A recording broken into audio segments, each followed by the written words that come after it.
자, 미래학자 버크민스터 풀러는 이렇게 말했어요. 지식이 늘어난 속도를 설명했는데요. 지식의 반감기에서 인류의 지식 총량이 100년마다 2배씩 증가해 왔다고 합니다. 그러던 것이 1900년대에는 25년, 현재는 13개월로 그 주기가 단축되었다고 합니다. 그런데 2030년이 되면 지식의 총량이 3일마다 2배씩 늘게 될 것이라고 합니다. 엄청나지 않습니까? 3일마다 2배씩 지식의 총량이 늘게 될 것이라고 합니다. 자, 그러면 어떻습니까, 여러분? 여러분 자녀들이 이렇게 어른이 됐을 때, 그때는 지식의 폭발적 증가로, 그때는 단순히 많은 지식을 암기하는 것보다 지식을 깊이 이해하고 이를 자신의 삶 속에서 다양하게 활용하며 주체적으로 문제를 해결할 수 있는 역량을 키우는 것이 중요한 교육이 된다고 할 수 있습니다. 자, 디지털 세상에 요즘에 어떤 일이 일어나고 있나요?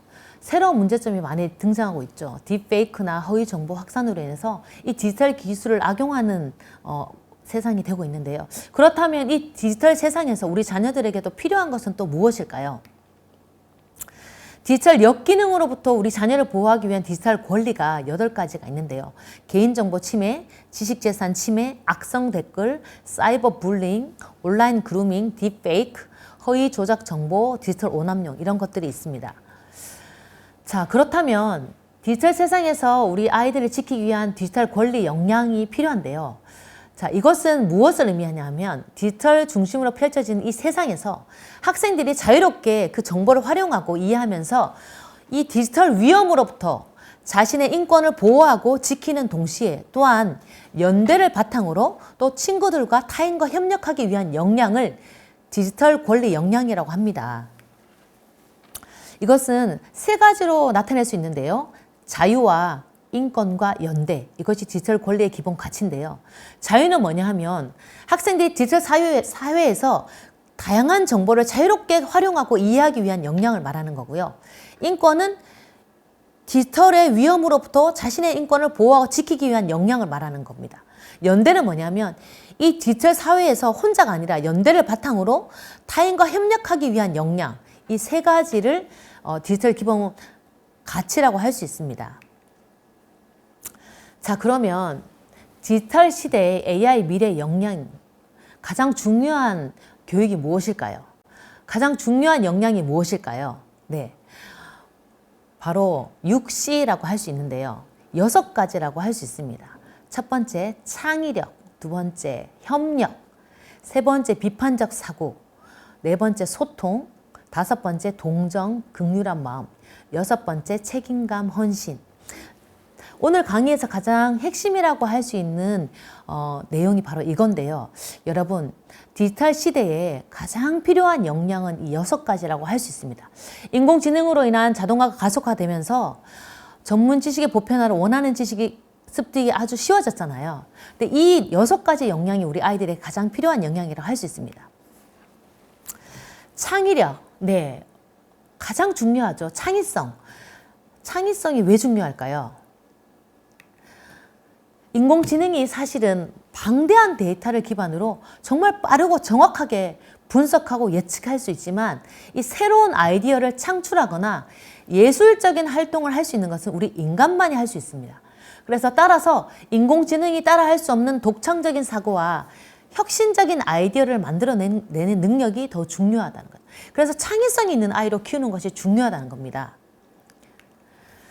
제가 저희 학교 아이들을 데리고 사실은 이렇게 진로 수업을 하면서 너희가 좋아하는 것들을 한번 오토드로우로 그려봐라. 그리고 퀴버 앱으로 한번 만들어보고 애니메이티드 드로잉으로 한번 너희 꿈을 설계를 해봐라 했는데 제가 이 수업을 진행하면서 학생들이 얼마나 창의적인지 너무너무 아이들이 이 생성을 잘하는 거예요. 그림도 잘 그리고 또 이런 것들을 에듀테크나 디지털 활용해서 자기의 꿈을 설계하고 이런 것들을 창의성을 가지고 만들어내는데 정말 놀라웠어요, 아이들이. 그리고 북크리에이터라는 앱을 가지고 자기가 가고 싶은 나라, 6학년에 세계 여러 나라가 나오거든요. 그래서 너희들이 가고 싶은 나라에 대해서 그 나라의 의식주, 문화에 대해서 한번 조사를 해봐라 했더니 학생들이 정말 다양한 나라를 조사하고 전자책으로 책을 만들었어요. 제가 그 책을 보면서 정말 출판해도 되겠다. 너무 훌륭한 책인 거예요. 이미지와 글과 그 모든 것들을 학생들이 창작해서 만들었는데 이렇게 학생들이 창의성이 뛰어나다는 것을 볼 수 있었습니다. 그리고 낱말 사전 만들기가 있는데 다양한 사전을 한번 만들어 보자고 했는데 아이들이 마라탕 사전, 강아지 사전, 그리고 과자 사전, 바이러스 사전, 부모님 사전, 감정 사전, 무지개 사전, 상당히 많은 로블록스 사전도 만들었어요. 네, 치킨 사전, 캐릭터 사전. 정말 어쩜 이런 생각을 할 수 있을까. 정말 저는 우리 아이들을 보면서 정말 창의성이 뛰어나다는 생각을 했었거든요. 그래서 여러분의 자녀들은 또한 정말 창의성이 뛰어납니다. 그런 창의성을 인정해주고 개발해주고 격려와 칭찬해 주는 것이 중요하다고 생각합니다. 네, 그리고 토마토는 과일일까 채소일까라는 책을 읽어주고 토마토와 관련된 한번 책을 만들어 보자 했더니 토마토 여행기, 토마토 요리책, 토마토 동화책, 토마토 다양한 책들을 만들었어요, 아이들이. 그래서 그리고 국어에서는 AI로 아이들이 글을 쓰면 AI가 피드백을 해주는 자작자작이라는 프로그램이 있는데요. 학생들이 이것에 대해서도 자기의 생각과 자기의 느낌을 가지고 글을 아주 잘 쓰더라고요. 휴대전화를 어디까지 효용해야 될 것인가에 대해 자기 생각을 써봐라 했었거든요. 그리고 아이들이 저는 이제 이 오토드로우를 가지고 또 학생들과 함께 영어 시간에 자신만의 가게를 만들어서 How much is it이라는 수업을 진행했었는데 학생들이 이렇게 막 명품 백 가게를 만들기도 하고 아이폰 가게를 만들기도 하고 옷가게, 빵가게, 과자가게 다양한 가게를 만들어서 이렇게 오토드로우로 만들어서 학생들에게 자기 친구들에게 물건을 사고 파는 수업을 진행했는데 이때도 어쩜 이렇게 이런 가게를 생각했을까 할 정도로 아이들이 창의성이 뛰어나다는 생각을 했습니다. 이것은 딥 드림 제너레이터로 만든 이제 영상인데 스위스에서 치즈 퐁듀를 먹고 싶은 장면을 학생들이 이렇게 만들어 보기도 했습니다. 미적으로 챗봇을 만들어 보기도 했고요. 학생들에게 영어로 자기 소개하는 거 이런 것들도 했습니다. 자, 두 번째로 중요한 것은 또 협력이라고 할 수 있겠는데요. 사실은 인공지능 시대에 다양한 분야의 전문가들과 협력해서 문제를 해결하는 능력이 중요해지는데 여러분 협력을 학생들이 잘할까요? 사실 저는 학교에서 아이들을 수업할 때 모둠 학습을 많이 합니다. 그러니까 물론 짝 활동도 하고 또 4명이서 한 모둠이 돼서 모둠 활동을 하는데요. 사실은 모둠 활동할 때 학생들이 예전에 그 영어 수업할 때 역할극을 하는 게 있었어요. 미녀와 야수를 가지고 역할극을 하는 장면이 있었거든요. 그런데 여학생 중에는 자기는 미녀를 하고 싶은 거예요. 자기는 다른 역할을 하고 싶지 않은 거예요. 그러다 보니까 자기는 끝까지 그래서 락, 시저, 페이퍼 가위바위보를 해서 이긴 친구가 자기가 원하는 역할을 갖도록 했는데도 자기가 졌음에도 불구하고 자기는 미녀만 하고 다른 건 하지 않겠다고 끝까지 협력을 하지 않은 친구들이 있었어요. 그래서 제가 다른 친구에게 말했어요. 그러면 누가 이 친구가 너무 미녀가 하고 싶다고 하는데 누가 양보해 줄 친구가 있을까 했더니 어떤 친구가 선생님 제가 미녀를 맡았는데 제가 친구에게 양보하겠습니다. 이런 친구가 있었어요. 그런데 협력이 쉽지 않다는 생각이 들었어요. 왜냐면 요즘에는 자녀들이 주로 1명 또는 2명 대부분의 1명인 경우가 많지 않습니까? 그러다 보니까 모든 것들이 그 자녀에게 모두 다 초점을 맞추게 되는 경우가 있죠. 그래서 이렇게 협력하기 어려운 부분이 있었어요. 그리고 제가 지난주에 사실은 우리 학교 1학년 학생들을 데리고 뚜루뚜루 로봇, 지금 보이시는 것처럼 뚜루뚜루 로봇으로 길을 그리고 나서 그 길을 로봇이 찾아가도록, 그러니까 장애물도 있겠죠.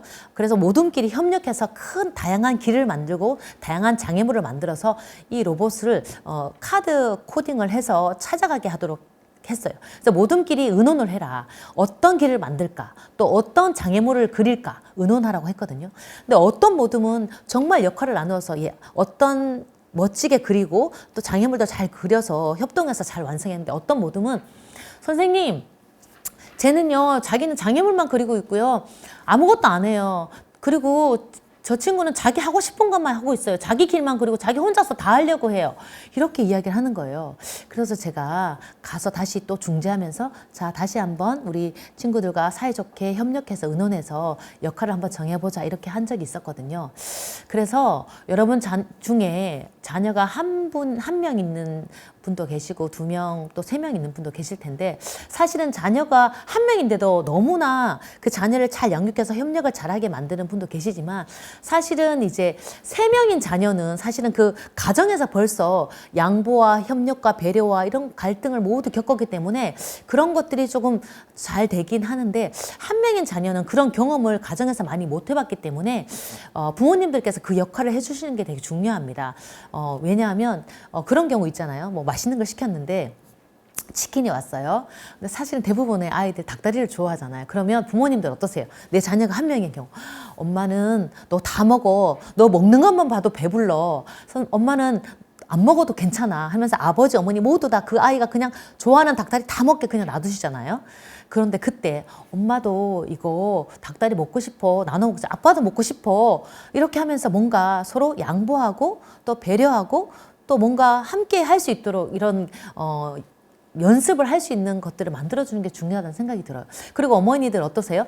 어머니 너무 피곤하고 힘들어서 쓰러져 갈 것 같아도 우리 아이가 엄마 간식 만들어줘 배고파 하면은 벌떡 일어나서 그냥 해주지 않습니까? 그럴 때 어떻게 해야 될까요? 엄마가 너무 힘든데 너가 엄마를 위해서 엄마 일어나서 아무것도 못할 것 같아. 엄마에게 물 한 잔만 갖다 줄 수 있어? 그랬을 때 그 아이는 어떤 걸 배울까요? 시원한 물을 엄마에게 갖다 줬어요. 엄마가 정말 고마워.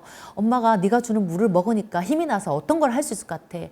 이렇게 아이는 어떤 걸 느낄까요? 다른 사람을 도와주고 다른 사람에게 이렇게 뭔가 봉사를 했을 때 이렇게 그 사람이 행복해하고 좋아한다는 것들을 깨닫게 되고 협력의 또 경험을 느끼게 되지 않습니까? 그래서 이런 것들을 가정에서 충분히 많이 연습하고 또 잘했을 때 칭찬해주고 하는 것들이 또 학교에 와서 또 더 큰 사회로 나갔을 때 팀원들과 원활하게 소통하고 또 협력할 수 있는 기반을 만들어준다고 생각합니다. 그래서 이 협력의 의미는 다른 사람의 강점을 활용하고 협력해서 어떤 공동의 목표를 달성하는 능력이 필요하다는 거죠. 사실은 요즘에 모든 일들을 진행할 때 협력을 많이 하지 않습니까? AI 전문가라든가 또 그 분야의 또 다른 과학 분야 또 예술 분야 이런 전문가들이 모여서 함께 협업하는 프로젝트가 많지 않습니까? 이런 것들이 초등학교 때부터 중학교, 고등학교로 가야지만 아이들이 어린이 됐을 때 이 협력을 잘할 수 있게 된다는 저는 생각을 합니다. 자, 그다음 비판적 사고인데요. 사실은 이 디지털 시대에 방대한 정보가 넘쳐나면서 가짜 정보나 잘못된 데이터도 많지 않습니까? 할루시네이션이라고 하는데요. 인공지능이 제공하는 정보와 결과에 대해서 무조건적으로 수용하면 안 되죠. 이것을 우리 아이가 비판적으로 평가하고 합리적인 판단을 내리는 능력이 중요합니다. 그래서 이 아이가 다양한 관점에서 문제를 분석하고 이 정보의 신뢰성을 판단해야 되는 거죠. 그래서 합리적인 결론을 도출하는 능력이 중요해지고 있습니다. 예를 들어서 제가 예전에 아이들에게 이런 질문을 한 적이 있었어요. 밤에 선풍기를 켜고 자면 죽는다. 이런 이야기를 얘들아 이게 진실일까 사실일까 이렇게 물었거든요. 그런데 어떤 아이가 그런 말 하더라고. 선생님 저는 선풍기를 틀고 문을 닫고 잤는데 죽지 않았어요. 그런 이야기를 하는 거예요. 그런데 대부분 예전에 어른들이 할머니들이 그런 말씀을 하셨잖아요. 얘들아 그러면 이게 사실일까? 이게 진실된 정보일까? 그럼 어떻게 이것을 정확하게 판단할 수 있을까? 우리 한번 찾아볼까? 그러면서 이렇게 함께 찾아본 적이 있었어요. 그래서 아이들이 무조건 수용하고 또 하면 안 되고 이것을 비판적으로 평가하고 합리적인 판단을 이룰 수 있는 능력을 기르도록 하는 것이 중요하다고 할 수 있습니다. 그래서 critical thinking이라고 하는 비판적 사고, 이 사고를 기를 수 있도록 여러분들께서 또 많이 지도해 주시는 것이 중요합니다. 그 다음 소통인데요. 사실은 이 소통이 상당히 중요해지고 있죠. 왜냐하면 요즘 아이들이 워낙 디지털 핸드폰, 스마트폰을 많이 갖고 있고 학교에서도 뭐 학원에서도 집에서도 많은 이런 테크들을 많이 하고 있다 보니까 사실은 인공지능과 소통뿐만 아니라 사실은 인간과 인간 사이 소통 능력이 되게 중요해지고 있잖아요. 소통이 잘 되지 않으면 오해나 불통이 생기게 되기 때문이죠. 그런데 여기서 소통의 의미는 학생들이 자녀들이 자기의 의견을 감정과 생각을 명확하게 표현하는 것도 중요하고, 그리고 다른 사람의 의견을 경청하는 거, 공감하는 것도 중요합니다. 이 두 가지를 합해서 소통이라고 하는데요. 그래서 이 경청하고 명확하게 표현하고, 그래서 결국은 서로가 이해를 도모하는 능력이 필요합니다. 그래서 글로벌 환경에서는 언어 및 문화를 초월한 어떤 소통 능력이 필요하다는 것을 말씀드리고 싶어요. 그래서 친구들과 잘 소통할 수 있는 거 되게 중요하죠. 저는 그래서 아이들과 함께 이렇게 서클 대화라든가 또 학생들과 함께 모둠으로 해서 돌아가며 말하기, 친구의 의견을 듣고 자기의 생각을 말하는 이런 수업을 많이 진행하고 있는데요. 그러다 보면 학생들 중에 자기의 의견을 충분히 잘 말하는 친구도 있지만 아직 표현을 잘 못하는 친구들도 있고요. 그리고 다른 친구의 말을 잘 듣지 않는 친구들도 있어요. 자기 말만 하는 친구들도 있습니다.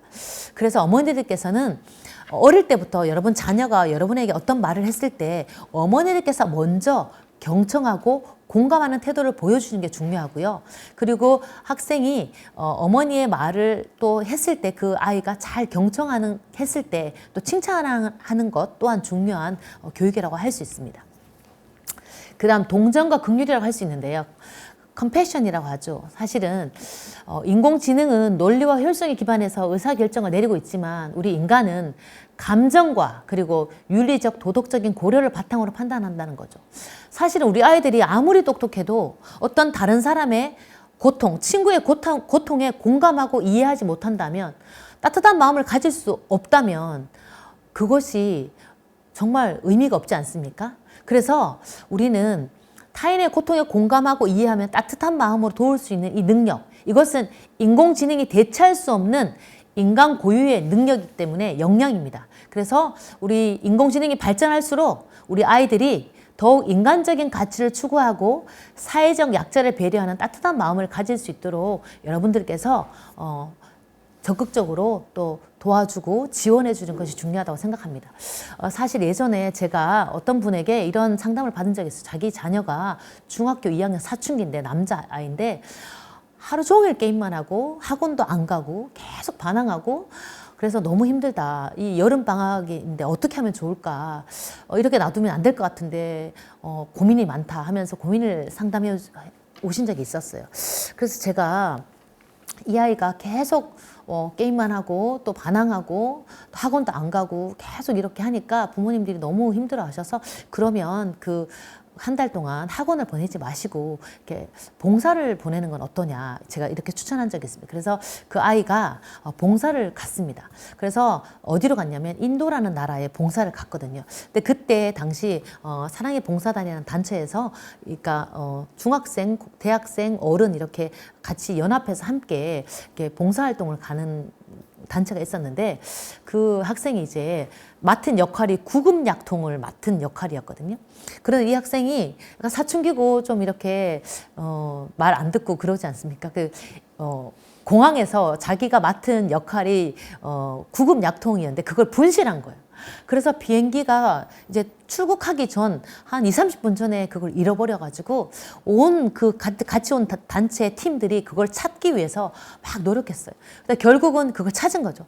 그러니까 이 학생이 상당히 숙연한 마음으로 그 비행기를 타게 된 거죠. 그래서 인도를 갔는데, 인도에 갔더니 정말 길거리에 정말 엄청나게 가난하고 좀 거지들, 불쌍한 애들이 거지 있고, 그 거리에서 또 배고픈 아이들, 또 다친 아이들이 많은 거죠. 그래서 그 인도의 아이들이 치료해주고, 또 거기 가서 이렇게 막 이렇게 대충 아무것 좀 간단하게 먹는 것도 좋지 않잖아요. 얘는 이제 집에서는 늘 엄마 아빠가 해주는 좋은 음식을 먹다가 거기 갔더니 너무너무 이제 그 열악한 환경을 보게 된 거죠. 그러면서, 그리고 이제 그 영어권이지 않습니까? 영어를 해야 되는데 영어도 잘 안 됐죠. 그러다 보니까 이 학생이 그렇게 불쌍한 아이들을 많이 보면서 어떤 생각을 했냐면, 마음이 많이 바뀐 거예요. 내가 이러한 이 불쌍한 아이들, 그리고 아픈 이런 사람들을 위해서 내가 정말 도움을 주는 사람이 되고 싶다, 이런 생각을 하게 된 거죠. 그래서 한국으로 돌아왔는데 그때부터 바뀐 거예요. 그래서 부모님한테 이렇게 말했다는 거예요. 제가 의대를 가서 의사가 돼서 정말 이렇게 불쌍하고 아프고 다친 사람들 치료해주는 그런 사람이 되고 싶다, 이렇게 마음을 먹었다는 거예요. 그래서 정말 이 학생이 의대를 열심히 공부해서 의대를 간 거예요. 그래서 정말 이렇게 타인의 고통에 공감하고 이해하는 사람이 되었다는 거예요. 그래서 가장 중요한 것은 우리가 정말 뭐 훌륭한 사람이 돼서 내가 잘 먹고 잘 살기 위한 것이 아니라 타인의 고통에 공감하고 도와주고 이렇게 따뜻한 마음을 가지는 사람이 되는 것이 더 중요하다는 생각이 듭니다. 그래서 학교에서도 이렇게 친구를 도와주고 또 불쌍히 여기면서 긍휼한 마음으로 도와줄 수 있는 이런 역량, 이것이 또 중요하다고 할 수 있습니다. 자, 그 다음에 중요한 것이 책임감인데요. 이 책임감은 왜 중요할까요? 인공지능 기술의 발전이 윤리적 문제를 야기할 수 있고 이러한 문제에 책임감을 가져야 된다는 것. 여러분 어떠세요? 제가 예전에 사립학교에 근무한 적이 있었는데 사립학교는 그 관현악을 하거든요. 1인 1학기라고 해가지고 학생들이 악기로 수업하는 날이 있어요. 그래서 제가 그때 4학년 담임을 했었는데 그날이 악기를 하는 날이었어요. 관현악을 하는 날이었는데 우리 반 어떤 친구가, 남자 친구가 악기를 안 갖고 온 거예요. 바이올린을. 그래서 제가 누구야 오늘 관현악 수업이 있는데 악기를 안 가져왔는데 오늘 어떻게 하면 좋을까라고 말했더니 이 학생이 갑자기 화를 내면서 아니 우리 엄마가 안 챙겨준 거예요. 정말 제가 선생님 전화 한 통만 써도 될까요? 하면서 막 크게 화를 내더라고요. 그러면서 전화를 한 통 쓰겠다고 하는 거예요. 그래서 제가 그래 알았어 전화 써도 돼 했는데 전화를 걸자마자 엄마에게 다짜고짜 엄마 오늘 관현악이 있는 날인데 왜 안 챙겨줬어? 빨리 갖고 와! 이렇게 소리를 지르는 거예요. 제가 그 장면을 보고 너무너무 놀랐어요. 그런데 한 20분 후에 어머니께서 헐레벌떡 바이올린 악기를 들고 학교에 오신 거예요. 저희 교실 찾아오셨어요. 이 학생은 초등학교 1학년 때부터 제가 물어봤더니 어머니께서 모든 준비물을 다 챙겨줬다고 합니다. 색연필, 일기장, 알림장, 독서기록장. 그러다 보니까 이 학생 4학년이 돼서도 책임감이 없는 거죠. 이것은 엄마가 하는 거야. 엄마가 하는 일이 내가 하는 일이 아니라고 생각한 거죠.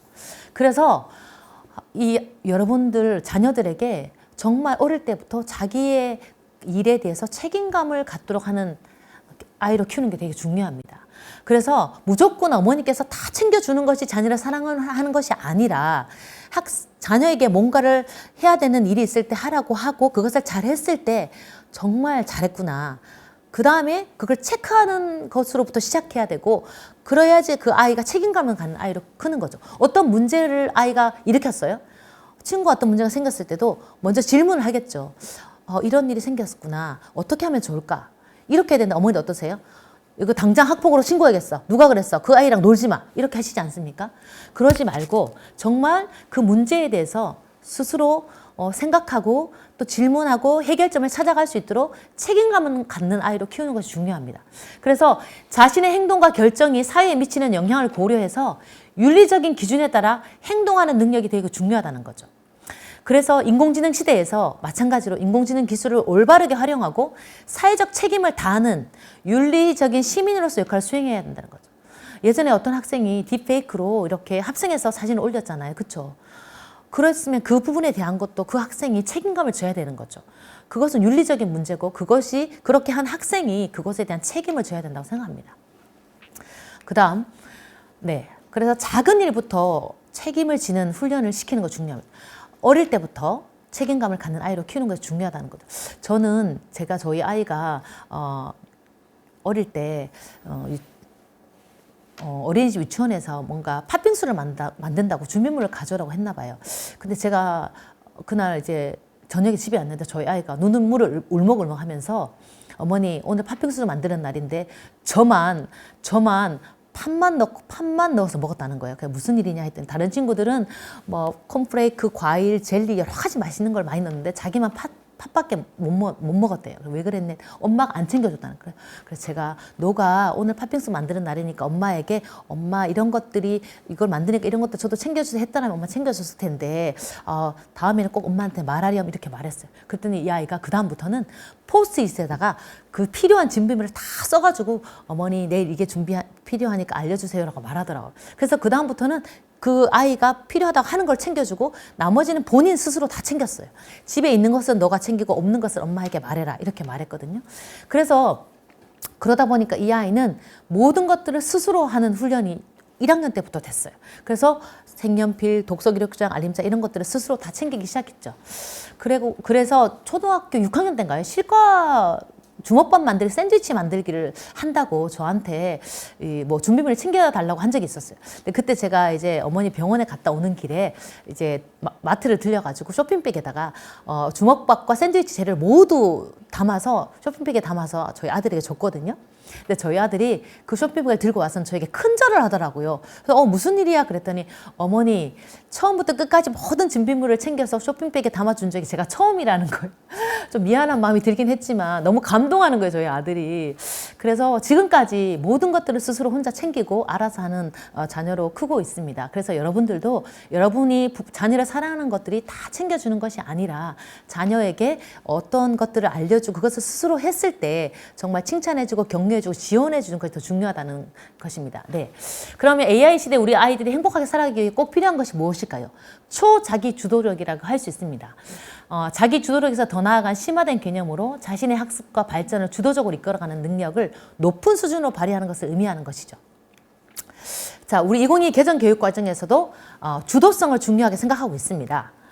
학생 주도성이 뭐냐면 학생이 자신이 처한 상황 속에서 목적을 설정하고 달성하기 위해서 계획하고 학습하고 실행하고 그 행동에 책임을 질 수 있는 능력을 의미하는 것입니다. 그러면 이 초자기 주도력을 키우려면 어떻게 해야 될까요? 여러분, 아이들이 스스로 할 수 있도록 자기 스스로 하는 아이를 키우려면 첫 번째, 부모의 과도한 개입을 하시면 안 돼요. 어머니께서 다 챙겨주시고 다 해주시고 너무 말씀을 많이 하시면 안 되고요. 적절한 지원과 안내를 해요. 그리고 아이가 혹시 실수하고 실패했을 때도 괜찮다고 실패할 수 있는 기회를 제공하는 건 괜찮습니다. 그래서 원숭이도 그렇죠. 나무에서 많이 떨어진 원숭이가 나무를 더 잘 올라탈 수 있잖아요. 그래서 괜찮아. 실패도 괜찮아. 다음에는 어떻게 하면 좋을까? 이렇게 물어보면 되겠죠. 아이들의 내재적 동기, 호기심을 존중하고 격려하는 환경을 조성해 주는 것, 이것도 중요합니다. 아이들이 왜 공부를 해야 될까? 내가 이걸 해서 얻는 게 뭘까? 이걸 하면 어떤 의미가 있을까? 이런 생각을 많이 하죠. 아이들이 그런 질문, 엄마, 나 왜 공부해야 돼? 선생님, 제가 왜 공부해야 되죠? 이런 생각을 많이 하죠. 배고픈 사람들에게 식량을 공급하고 싶다. 그럼 어떻게 해야 될까? 이런 걸 한번 생각해 볼까요? 자, 저희 학교 텃밭에 있는 식물인데요. 뭐 여기 상추도 있고 오이도 있고 배추도 있고 무도 있습니다. 근데 여기에 이곳에서 자란 채소가 어떤 양로원에 기증될 것이다. 이렇게 했어요. 그럼 아이들이 어떨까? 이걸 키울 때 어떤 마음으로 키울까요? 그럼 양로원 분들은 이걸 아이들 채소를 가져갔을 때 오이랑 상추랑 배추랑 무를 가져갔을 때 어떨까? 얘들아 고마워. 정말 맛있다. 이렇게 하겠죠. 그럼 아이들은 어떤 생각을 할까요? 그러면 우리 서울에 있는 양로원 또 아니면 고아원까지 더 많은 사람들에게 이것들을 주기 위해서는 어떻게 해야 될까? 스마트팜을 하면 어떨까? 이렇게 하면 더 많은 양의 채소를 저 힘들고 어려운 배고픈 사람들이 공급할 수 있지 않을까? 이런 생각을 하게 되겠죠.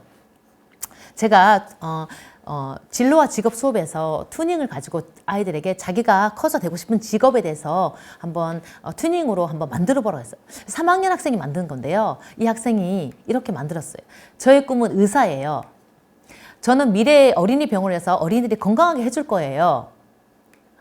왜냐하면 아이들이 아프지 않게 하고 싶기 때문입니다. 이렇게 했어요. 자, AI 시대에 우리 아이들이 행복하게 살아가기 위해 필요한 게 뭘까요?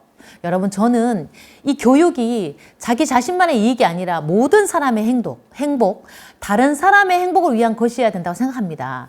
AI 시대는 필연적으로 다가오고 있고 좋은 직업을 갖는 것이 중요한 것이 아니라 우리 아이들이 자기만의 재능과 장점을 살린 자기만의 직업을 가져야 된다고 생각합니다. 그래서 저는 저희 아이들에게 그렇게 말합니다. 선생님 주위에 있는 다문화권 분들 중에 어려운 사람들을 초대해서 선생님 집에서 한국 요리를 만들어서 해주고 또 그 다문화권 사람들의 자녀들에게 집에 가서 동화책을 읽어주고 있어. 이렇게 하고 있습니다. 그리고 저는 이제 또 태국에 가서 한국 문화를 알리는 김밥을 만들고 한국 음식을 만들어서 하기도 했고 또 제가 AI 쪽을 하고 있으니까 AI 재능 기부, 그래서 AI 에듀테크를 활용해서 그 다른 나라에 있는 사람들에게 이런 것들을 나누기도 했습니다. 그래서 저희 아들에게도 말했죠. 너도 이렇게 한번 해보면 어떨까? 그래서 저희 아들이 작년에 아프리카 케냐로 가서 아프리카 아이들에게 재능 기부를 하고 왔습니다. AI 시대에 진로 설계 어떻게 해야 될까요? 어떤 직업을 선택하느냐 보다는 우리 아이들이 자신의 인간다움과 고유성을 어떻게 발전시켜서 자신의 일에 녹여낼 것인가가 중요한 거죠. 사실은 직업을 소유하는 것이 아니라 우리 아이들이 가진 역량과 이런 것들을 가지고 가치로 창조하는 과정으로 생각하는 것이 좋습니다. 사실은 AI 시대의 진로는 학벌과 자격증보다는 우리 아이들이 갖고 있는 고유한 강점과 관심, 신념을 바탕으로 직업을 선택하는 것이 중요합니다. 그래서 우리 아이의 약점과 단점에 주목하기보다는 우리 자녀가 잘하는 것이 무엇인가, 몰입하고 좋아하는 것이 무엇인가, 강점과 장점 개발에 주목할 때 18% 성과 향상을 보고요. 6배 몰입 효과가 있다고 합니다. 그래서 여러분 자녀의 강점은 개발하고 약점은 관리하는 것이 좋습니다. 그래서 우리 아이들은 다 태어날 때부터 자신의 고유한 재능과 탤런트를 가지고 태어나지 않습니까? 그것을 적용해서 의미 있는 결과를 만들고 세상에 기여하는 삶, 그것이 최고로 행복한 삶이지 않습니까? 우리 아이들의 재능은 보석이고 재능은 원석이라고 할 수 있습니다. 저는 사실은 유전론과 환경론 중에서 사실은 유전론 쪽에 더 사실은 제가 더 좋아하는 편인데요. 왜냐하면은 우리 아이들이 태어날 때부터 사실은 갖고 있는 고유한 재능 그리고 강점이 있거든요. 그래서 여러분 학부모님들께서 한번 생각해 보세요. 여러분이 이렇게 아침에 요즘 러닝이 유행하지 않습니까? 달리기를 하고 있어요. 이렇게 이렇게 양재천이든 우이천이든 어디 이렇게 옆에서 달리기를 하고 있다가 어떤 돌을 하나 주웠어요. 그 돌을 주웠는데 그 돌을 보니까 정말 그냥 하얀색 예쁜 돌이에요. 근데 그 돌을 집에 가져와서 깨끗하게 씻고 향수도 뿌리고 막 비누칠도 하고 이렇게 해서 했지만 그것은 그냥 하나의 하얀색 돌일 뿐이잖아요. 근데 유전론은 뭐냐 하면 여러분이 달리기를 하다가 어떤 하얀색 돌을 주웠는데 그 돌을 집에 가져와서 그냥 물로만 한번 씻었는데 그것이 알고 봤더니 다이아몬드예요. 어때요? 여러분 자녀가 가진 재능, 그것은 보석이고 원석입니다. 그것을 발견해주고 그것을 개발해주고 그것을 또 인정해주고 지지해주는 것이 우리 학생들의 진로에 가장 중요하다고 생각합니다. 그래서 앞으로 AI 시대는 다가오고 있고 이 디지털 시대에 우리 자녀에게 어떤 교육을 해야 할 것인가, 또 우리 자녀의 진로를 어떻게 할 것인가, 이런 부분에 고민이 많으시겠지만 모든 사람을 행복하게 해주는 그런 아이로 또 그 아이의 강점과 장점을 개발해서 정말 이 세상에서 의미 있는 결과를 만들고 이 세상에 기여하는 삶, 최고로 행복한 삶을 살아갈 수 있도록 지원해주는 학부모님들이 되시기를 소원합니다. 이상으로 제 강의를 마치도록 하겠습니다. 감사합니다.